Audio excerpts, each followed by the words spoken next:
Wow. Wow. Wow. That's what I have to say about this Mercury retrograde experience that we are still in. Mercury has turned around, so we're no longer in the backward journey piece of his retrograde cycle. But we've just entered into really the most important piece of the cycle, which is the shadow period after the retrograde. There are two shadow periods. First, in the weeks before Mercury turns around, there's what's called the retrograde shadow, which is where he's moving over territory that we know he's going to cover again a second time during his retrograde and a third time in the wrap-up. So that period of time was essentially, we'll just say February. In February, Mercury was triggering stuff that he was going to revisit during the backward motion that we're just coming out of. So we had a first act preview of what was to come in February. Then we had the process that we're just coming out of, which is the retrograde itself. And then this piece that we're in now that finishes up in the next couple of weeks is what's called the direct shadow. So it's shadow, meaning it's a territory that Mercury's already been. He's direct now, and this is the moment where things get wrapped up and made sense of and completed to whatever extent the cycle has something that is completable. So this is actually, to me, a very valuable time to connect and take a look at, the themes of what this retrograde was bringing us, and the dates and timings of this wrap-up period so that you can take most advantage of what's available in these next couple of weeks as we move through a process that's pretty important and pretty powerful for each of us as individuals and for the planet at large. I'm very engaged in this particular Mercury retrograde because of its placement. 30th degree of Pisces is where the retrograde started, and he moved backwards to 16 degrees of Pisces. Why this is important enough for us as individuals and the planet as a whole, for me to be even doing this in this kind of permanent way, as opposed to doing this a Facebook Live, but actually something that that can reach more people. It's important because Chiron, the great healer, just spent the last year moving back and forth over that incredibly powerful sensitive point of the 30th degree of Pisces. And in leaving Pisces, moved into Aries, 0 degrees of Aries, 3 times from last spring until just this past spring. So spring of 18 is when Chiron started to change signs, and he just completed that journey. In that journey, he activated that 30th degree of Pisces consciousness and the 0 degrees of Aries consciousness, which is so huge for the collective. The 360-degree circle that is the natural zodiac that just exists up there, before each of us connect to it individually, there's this consciousness, the consciousness that is just here, the all that there is. Described by astrology, has a 360-degree sensibility, and there is one point that is the most sensitive, which is the alpha omega point. You know, it's a circle, right? Which means it's infinite. It never begins and it never ends, just like life, just like consciousness, just like, well, life begins and ends, but consciousness is infinite, never begins, never ends. And in that infinity, there is a point that is considered the alpha omega point of that infinite constant movement. Last degree of Pisces, first degree of Aries. That is where in the consciousness of archetypes, there's a void where we're all in one unified, connected field of potential possibility. That's Pisces. And then suddenly we're in consciousness. I've arrived. That's Aries. So Chiron has just activated this point for all of us on the planet. He hasn't been in this territory for 50 years. So most of us weren't even alive. I was 5 years old last time Chiron was here. Some of you weren't born, and some of you were also kids or So this is a significant passage of the great healing presence at a time when clearly the planet needs a level of healing presence more than ever before. This particular journey, it's like an initiation. It's the movement of Chiron over this sensitive point, the birth point. I'm declaring has been busy birthing new experiences of healing presence for all of us as individuals. I know that my experience of the gifts that make up my healing presence in the world, which is sort of what I do full time, have absolutely expanded in their efficacy and their power and their energy that I experience inside me. And I think this is all connected to anyone and everyone on the planet who's up for the wild ride of lifting the vibration as we go through this chaotic shift and change on the planet is being deeply and profoundly prepared for that at a higher level, first by Chiron's birthing itself in a new way. That's now occurred, it's done, it's complete. And this Mercury retrograde goes right to that significant point, that 30th degree of Pisces. And if all was well and moving regular, if it weren't a retrograde moment, Mercury would just sort of sail on by. Once every 88 days he crosses this point as a part of his mental movement through the universe. And we think our way through this birth canal point every 88 days. But this one was different. This one, Mercury said, wait, stop. This is important. Chiron has just changed the dynamic of the healing presence that's available for each of us as individuals to tap into. But there might be some thought patterns, habitual ways of perceiving the world, language challenges, Mercury consciousness I'm talking about, that needs to be adjusted so that we can all embody the expanded healing presence at a deeper level, right? So love and healing and God and divinity is all that there is. And the only thing that keeps us from inhabiting our God self, our higher self, our divine self in a fuller and more consistent basis is our own lack, limitation, thought processes.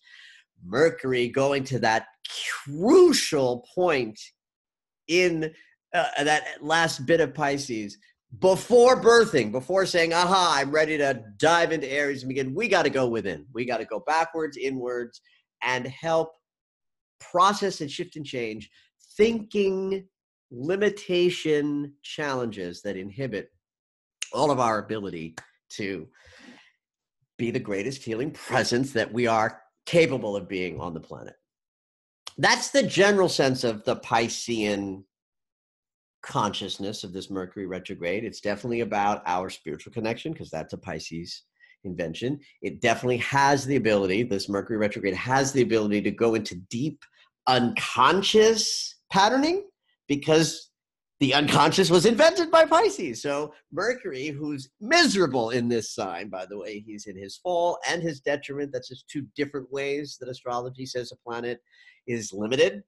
It just so happens that both of these limitations that can be applied to a planet happen to both be applicable to Mercury when he's in Pisces. He's in both fall and detriment. It's the only planetary double, fisting kind of, experience. But Mercury's uncomfortable here, but part of the reason he is because it's all unconscious work. It's all work in the unconscious. And when we're doing work in the unconscious, guys, the unconscious is really unconscious. We really can't know it when something is living in our unconscious. So this Mercury retrograde in this territory has been baffling for a lot of people, myself included, because it's territory that it's operating in is territory that can never be known.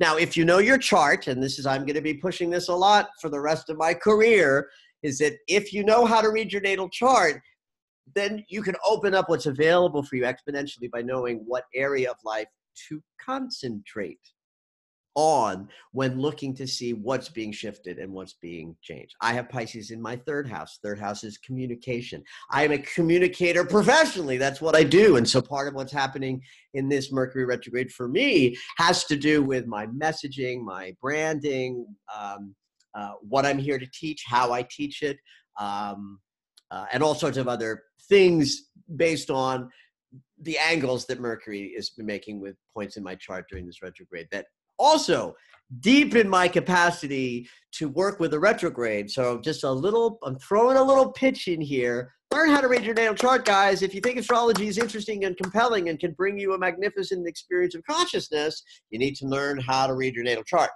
so that you can know that Pisces is where in your chart, and look there for more specifics about how, you know, things might be playing out. And also the angles that Pisces, Mercury and Pisces might be making to your natal chart will also give you details about how to process the energy that you're meeting and work through it to its best outcome.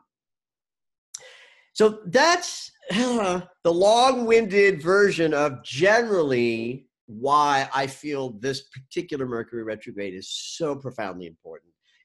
And the wrap-up would be because it's operating at a deep level of unconscious mind that you'll never know consciously what's happening. But if you allow the process with less resistance, then the unconscious work that's being done can take root even more deeply.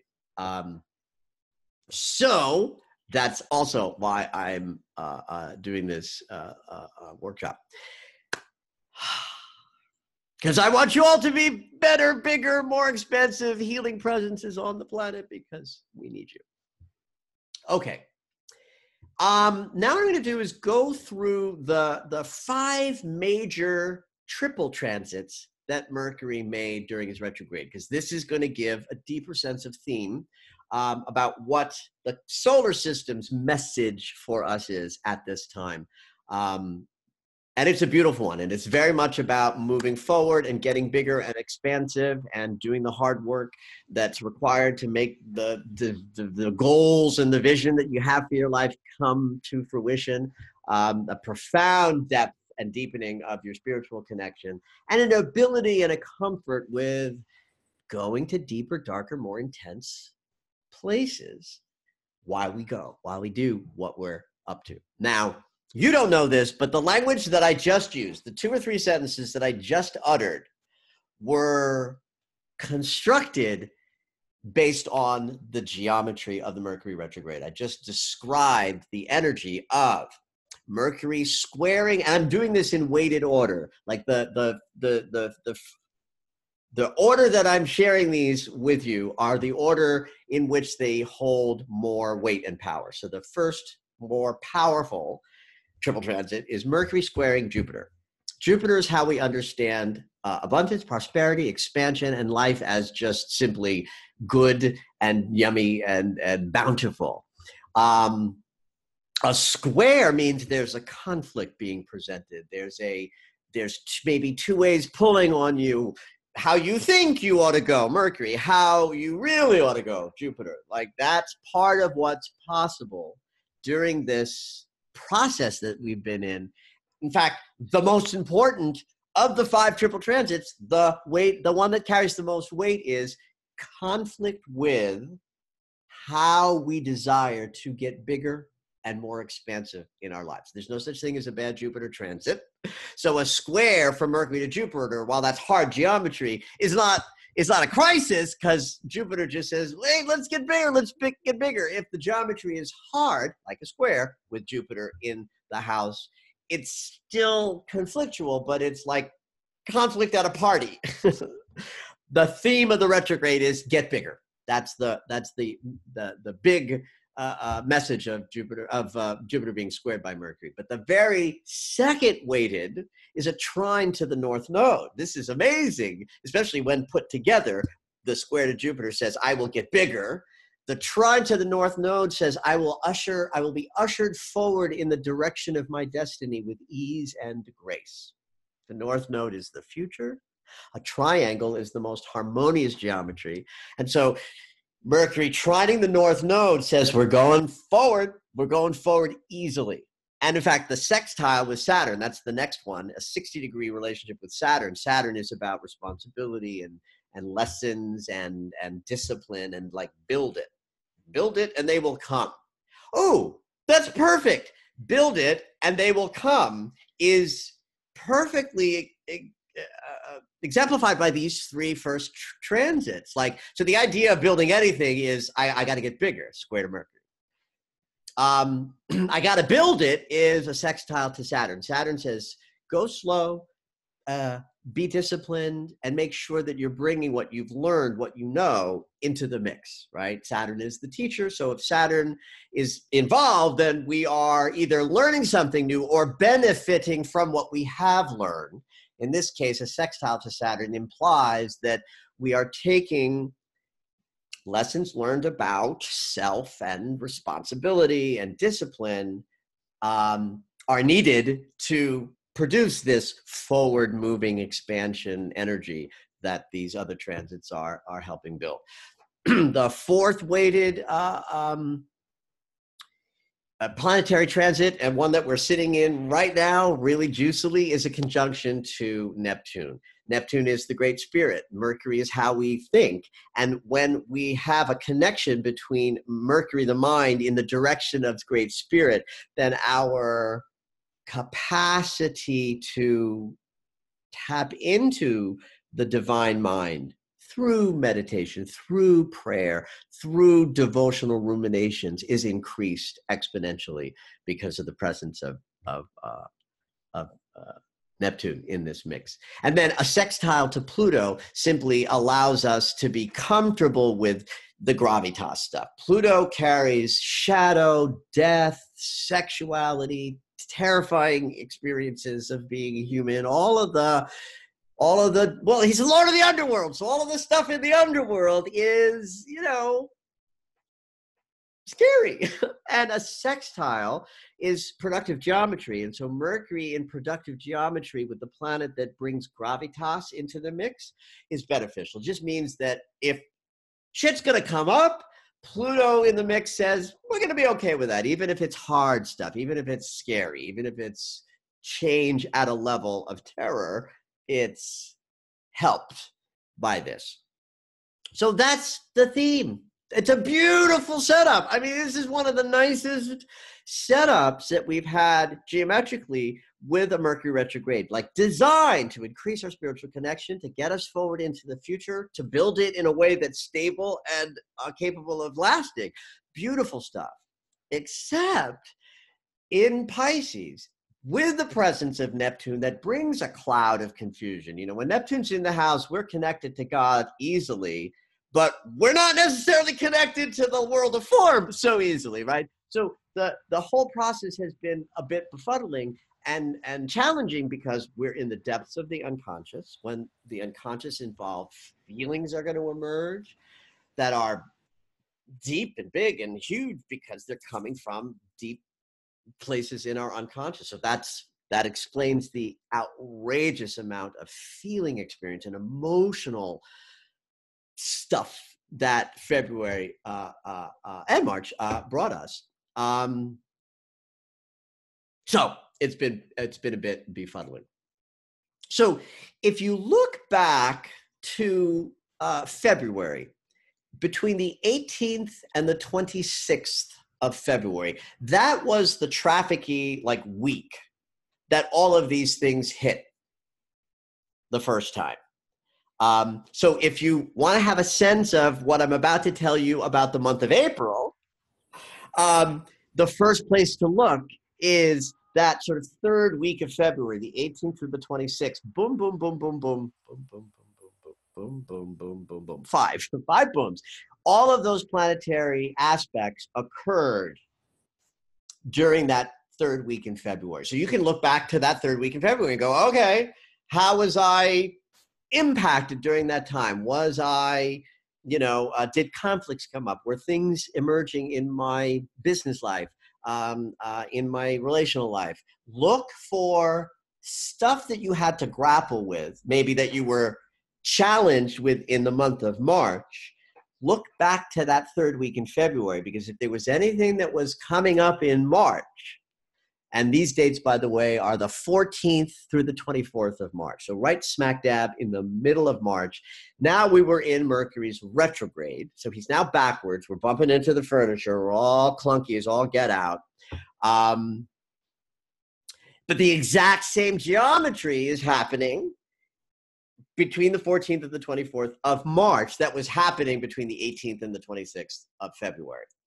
So there's going to be some experiences that were challenging and in your face during Mercury's retrograde, during the month of March, with an emphasis of that middle of March, 14th to the 24th, that had its incipients, its beginnings in that third week in February. So you want to make sure to take a look at that which came up in both places. That's a guarantee that they will come up again as Mercury is wrapping up, right? Life keeps happening, conflicts happen, expansion happens, but there are some experiences that would always have been designed by Mercury's retrograde process, which means there are going to be things that we experienced that by ipso facto, because they were connected to this astrology, that they were going to be like 3-act plays. So look for that. February, mid-March. And now let's look to April, because that's what we're here to unpack. So the general sense of date that makes April significant is like now-ish, early. April 2nd through the 10th. That's the wrap-up piece. So let's break all of these things down. All 5 of these hits in April, day to day. On the 2nd, and also understand, if I give you dates, it's Mercury, right? So the date is important, but so is like 2 to 3 days on either side of these specific dates is ripe for Mercury's activating something. So on the 2nd of April, we've got the square to Jupiter and the conjunction to Neptune coming in. So this early April piece is definitely about not knowing where we're going. I mean, a conjunction to Mercury from Mercury to Neptune deepens the mystery connection, like we're connected back here with Mercury and Neptune, but we're not connected up here where we're like chopping wood, carrying water, and doing stuff. So in this 2nd of April period, so you want to go back to third week in February, middle of March, some of these bumps in the road that came up in those processes are going to come up again early on in April. Then we have a jump to like the 7th and the 9th and the 10th, 7th, 8th, 9th, 10th of April. That's when the other ones hit. Those are the more smooth, easy ones. So you might expect in the early April period to be more befuddled, more blind, more like, oh. So don't be surprised if these couple of days are just as foggy as some of the last couple of weeks. Trust that by the time we get to the 9th and the 10th, now Mercury that's when the trine to the North Node is repeating for the 3rd and the last time, and the sextile to Pluto, the sextile to Saturn comes up right before that as well. So that about a week into April, a week into the 2nd week of April, so 7th, 8th, 9th, 10th, that's when there should be some flow and movement, the sense of movement of things. And this would be the sort of 3rd act, tie it up in a bow experience. If stuff emerged in February that got revisited in March, and you are actually able to see the correlating weaving mid-February to mid-March, you can guarantee that there's another stitch in your tapestry in these first 2 weeks in April. Then we get to the end of the entire Mercury retrograde shadow cycle. That comes right around the 16th of April, and then on the 17th of April is when Mercury moves into Aries, and we enjoy that burst of fire. Mercury's out of the territory that he's in fall and detriment in, and we're on fire. That would be a moment. So this is mid-April, 17th is a specific date that we have a very different Mercury communication experience.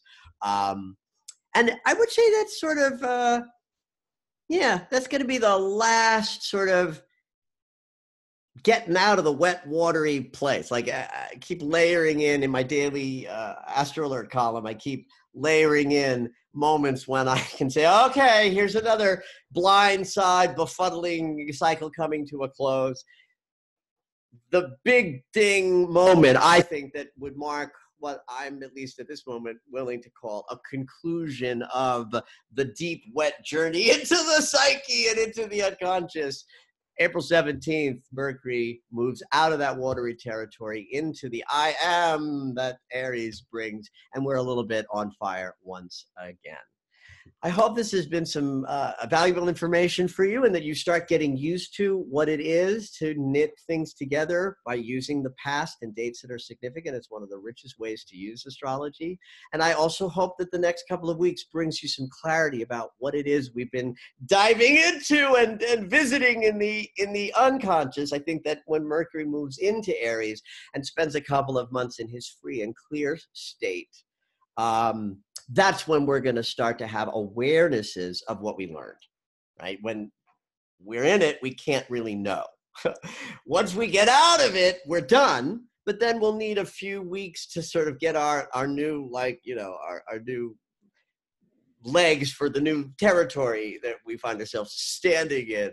But as Mercury moves about in late April and May and June, we're going to start to think, see, speak into new ways of expressing and new ways of thinking and new ways of interacting with not only ourselves, with our vision and with others